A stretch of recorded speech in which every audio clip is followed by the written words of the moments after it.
This is a fantastic show, by the way. I have been involved with Special Olympics for 7 years now. It has been quite the journey. And I want to thank all of you for coming out and supporting this amazing event. Tonight you will listen and learn from some wonderful panelists that we have up here from all different backgrounds. Tonight is really about words and actions. Words do matter. We all know the negative and lasting effects of the derogatory R word, but tonight we're also going to be discussing another R word. That R word is respect. Respect is the key ingredient when trying to create a more inclusive environment. Each of these panelists, through their own individual actions, are a part of a community that I like to call the conscious community. They understand the impact of being mindful of their actions and the words that they use. They are part of this community that does not care how you walk or how you talked. They care about respecting you for who you are. So without further ado, I want to say thank you again for being here. We hope that by the end of the night you can join this conscious community and help us build a more inclusive and respectful world. Ladies and gentlemen, I would like to welcome Lucy Meyer.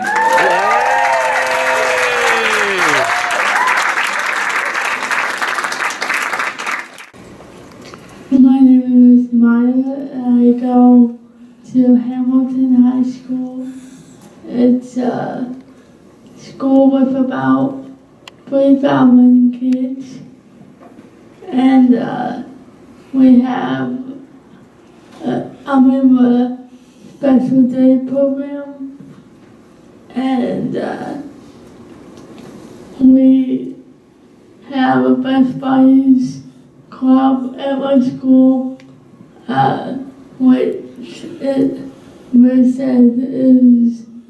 the biggest club at school. I play basketball here at the Williams Center at UCLA with the Special Olympics athletes, and also UCLA students, and also for Special Olympics, I'm a swimmer. I've been swimming for 8 years, but in my Special Olympics for 4 years. And I went to New Jersey to compete in the USA Games. And I was there for 1 week. We stayed in the Olympic Village, and I won the gold medal. Congratulations.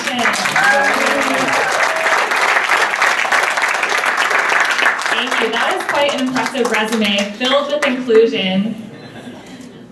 My friends, we all hang out with each other, we all love each other, we all do everything together, and they treat me very well, and they don't treat me like I have a disability or not, but just treat me like they treat themselves and everybody else. You know, you're no different if you have a disability or if you don't have a disability. Either way, it's the same. And if you're not around the special needs kids, you don't understand what goes on. But when you see them, particularly in sports, and how much they enjoy it, and how into it they are, and how super friendly they are, and you know, like Lucy right here. Lucy's a perfect example. She's so sweet and supportive too, which is incredible. And it's actually the most powerful thing that I think you can do is you create environments where people can be together and just be there together.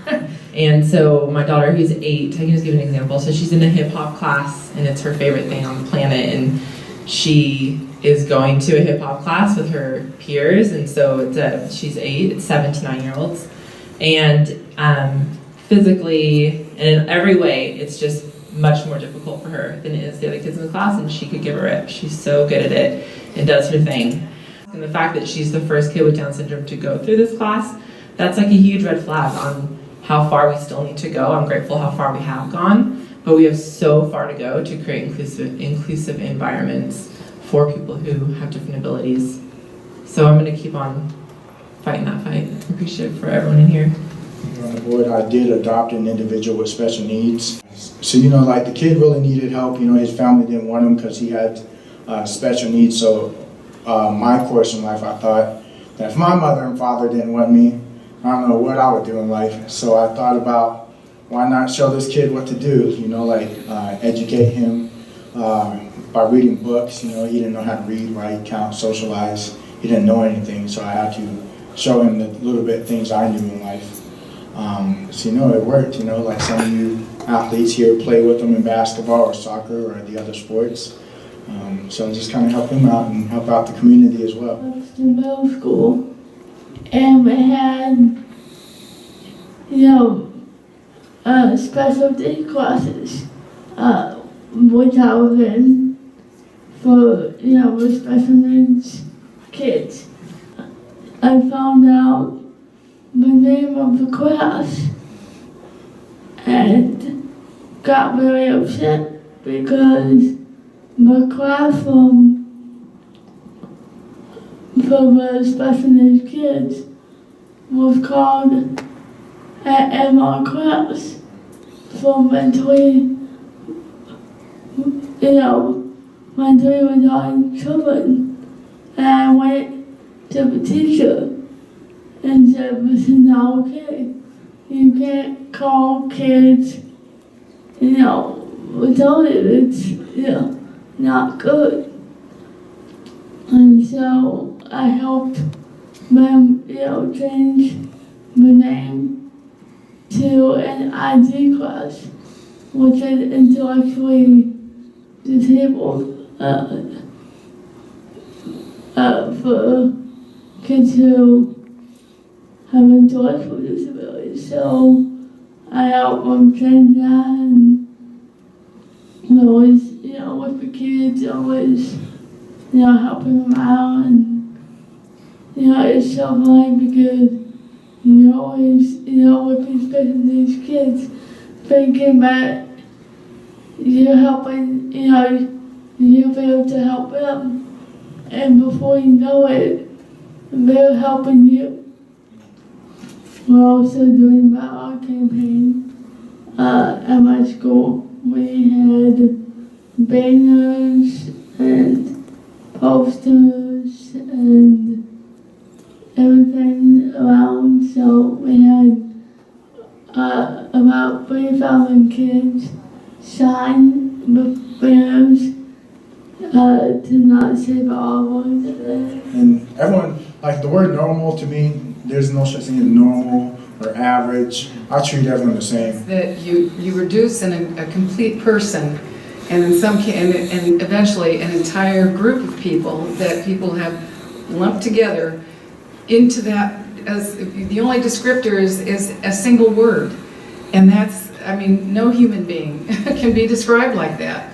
We are all a constellation of characteristics, and we all have different strengths and weaknesses and abilities, and some things that we do well and other things that we don't, and we all fall somewhere different on this spectrum. So like Danny, I stopped using the word normal a long time ago when referring to individuals, because it depends really on what spectrum and you know, which characteristic where a person might fall on that spectrum.